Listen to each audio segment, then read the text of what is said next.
Bonjour, donc je m'appelle Thomas Penet, je suis cofondateur de Tantième. Qu'est-ce que c'est Tantième? Alors Tantième, c'est la première société d'investissement immobilier fractionnée en France. Concrètement, on propose à plusieurs milliers d'investisseurs d'acheter ensemble des biens qu'ils ne pourraient pas acheter seuls. Comment ça fonctionne? On propose des actifs immobiliers tous les mois.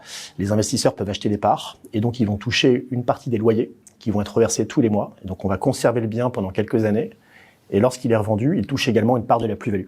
C'est comme si on achetait finalement un appartement, mais on n'a qu'une part de... Exactement, c'est comme si vous achetiez des parts d'un appartement ou des parts d'un local commercial, et donc vous allez toucher une part des loyers. Et donc lorsqu'il est revendu, vous allez toucher une part de la plus-value s'il y a une plus-value.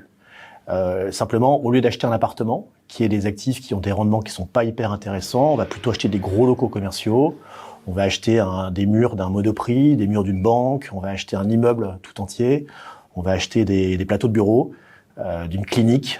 Voilà, on a tout type de biens immobiliers qu'on pourrait pas acheter seul parce que c'est plusieurs millions d'euros. Et souvent, l'intérêt du modèle, c'est que les rendements sont beaucoup plus intéressants et le risque est un peu plus limité également. Quel est le montant à investir?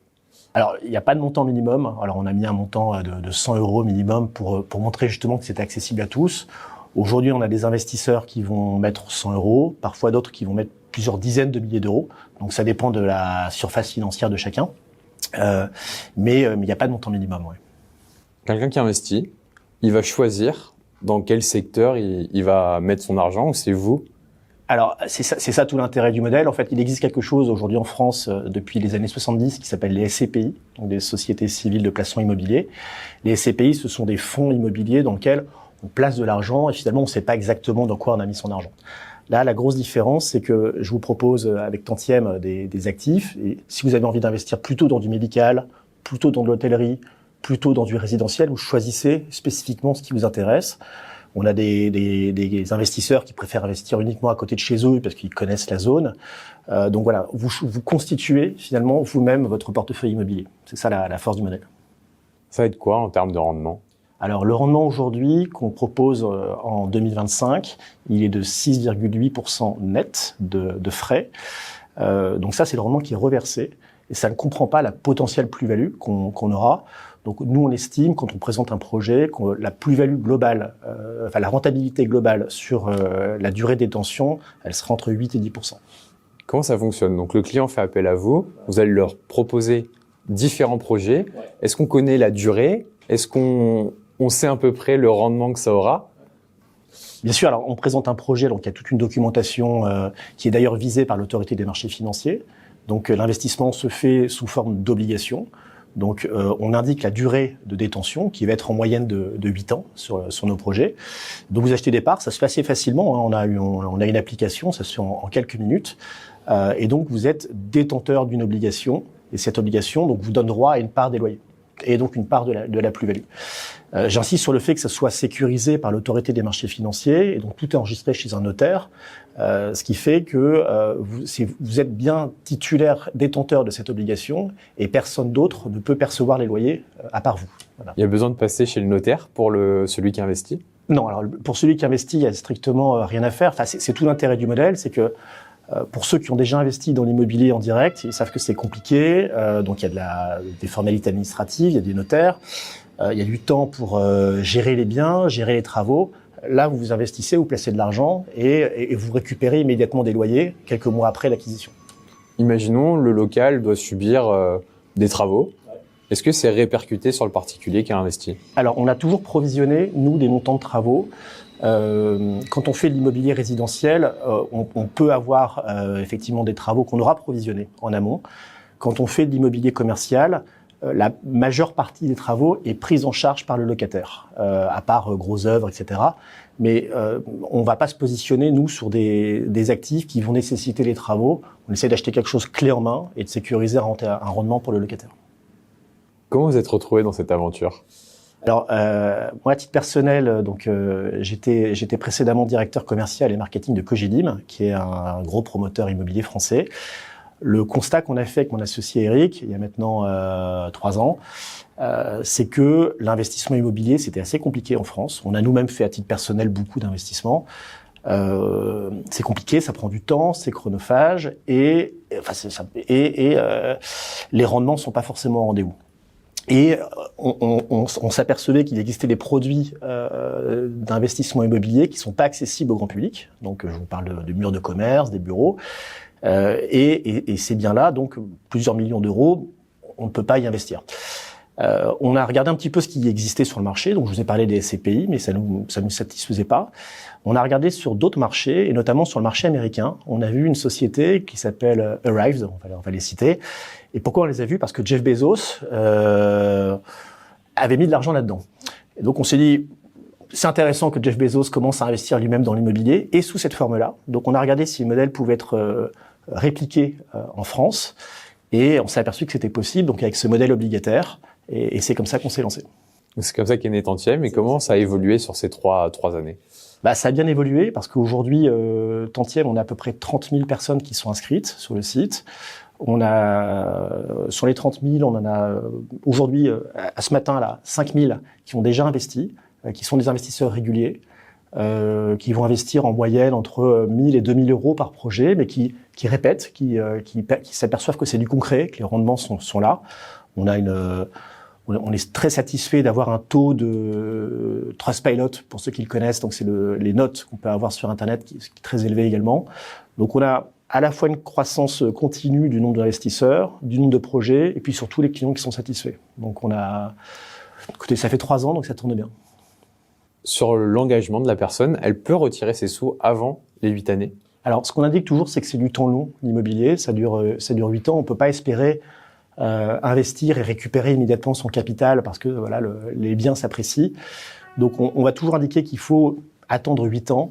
Toutefois, on sait qu'au bout de 2 ans, il peut y avoir besoin de récupérer du capital parce que la vie fait qu'on a besoin de récupérer son argent. À ce moment-là, on proposera de le récupérer au bout de 2 ans. Les parts seront rachetées par d'autres investisseurs et il y aura une petite commission de sortie anticipée. Pour l'argent qui rentre tous les mois pour l'investisseur, c'est pareil, il est bloqué sur la plateforme ou il peut être reversé directement sur son compte en banque? Alors, il peut être reversé sur son compte en banque. Ça, c'est vraiment une force qu'on a par rapport à d'autres acteurs. Donc, vous récupérez effectivement vos loyers sur la plateforme de Tantième, sur un porte-monnaie, et vous pouvez retirer vos fonds comme bon vous semble. Il n'y a pas de frais de retrait liés à ça. On est vraiment vigilant là-dessus sur les frais parce qu'on sait très bien que dans l'immobilier, il peut y avoir une accumulation de frais quand on investit. Aujourd'hui, quand vous placez de l'argent, vous placez 1 000 euros sur un bien Tantième, c'est 1 000 euros qui travaillent. Ça, c'est une grosse différence par rapport à ce qu'on peut voir par ailleurs. Vous placez de l'argent, c'est l'intégralité de cet argent qui travaille, il n'y a pas de frais de souscription. Idem, à la sortie, vous récupérez votre argent, on ne va pas vous reprendre de l'argent là-dessus. Comment vous faites pour vous gagner de l'argent alors? Alors nous, on gagne de l'argent à 3 moments. Le premier moment, on a une commission d'acquisition, donc on va percevoir 6% du montant de l'acquisition. Ça, c'est ce qui nous permet de rémunérer la recherche des biens, de rémunérer le travail qui est fait. On est très très vigilant sur les actifs qu'on propose, parce que nous-mêmes, on est co-investisseurs. On a calculé qu'on a à peu près 2% des biens qu'on sélectionne et qu'on met sur la plateforme. Donc voilà, on rémunère ça. Ensuite, il va y avoir des frais de gestion qui sont de l'ordre de 5%, qui nous servent à récupérer les loyers, à gérer les biens. Et ça, c'est important. On est incentivé, on a un intérêt, nous, à maximiser le prix de sortie. Et donc, on va prendre une partie de la plus-value. On va prendre 15% de la plus-value. Alors, pas du montant du bien, mais uniquement de la plus-value. Et donc, c'est une manière d'aligner nos intérêts avec les investisseurs. Parce qu'on a tout intérêt, nous aussi, à revendre dans les meilleures conditions. Est-ce que l'investisseur touche aussi une partie de la plus-value? Comment vous choisissez les biens? Alors ça, c'est ce qui est le plus compliqué. Finalement, nous, notre métier, avant de trouver des clients, c'est de trouver des actifs immobiliers. On reçoit énormément de dossiers. On doit en recevoir près de 1000 par an, rien que l'an dernier. Alors il y a de tout. On reçoit beaucoup de dossiers qui sont immédiatement mis à la poubelle. Je vais sortir des banalités, mais la priorité, évidemment, c'est toujours l'emplacement, notamment quand on achète du résidentiel. Sur du commercial, on va regarder la qualité du locataire, on va regarder la qualité du bail. En fait, avant même de regarder le rendement, on regarde si l'emplacement est correct, si le bail est solide, si le locataire est solide financièrement. Et surtout, le dernier point, on va s'assurer que, en cas de pépin, on puisse relouer dans les mêmes conditions. Je prends un exemple. Hier, on était dans une Bon, je vais pas citer le projet, mais on était dans une ville en France où on nous a proposé un actif immobilier très bien, avec la marque Action.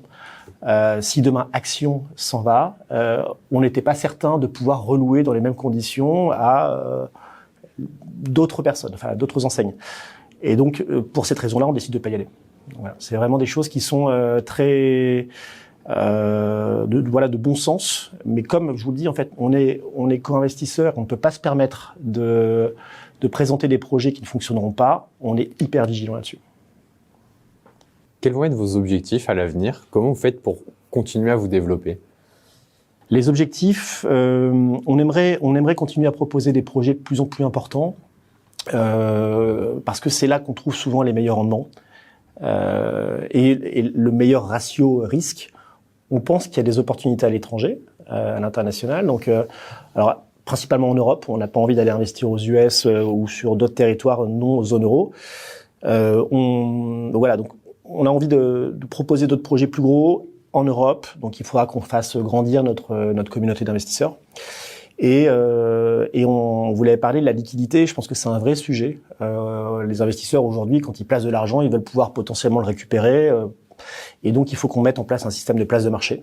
Voilà. Donc, il y a un peu de technologie derrière tout ça. Et donc, notre société, elle est à la fois immobilière, techno, parce qu'il y a cette application, cette place de marché qui va arriver. Et puis voilà, on est en train de créer un club finalement de clients. Demain, je pense qu'il y aura en plusieurs dizaines de milliers de personnes. Aujourd'hui, on est 5000 en seulement 2 ans et demi. Je pense que dans 2 ans, on sera, allez, on va dire 50 000.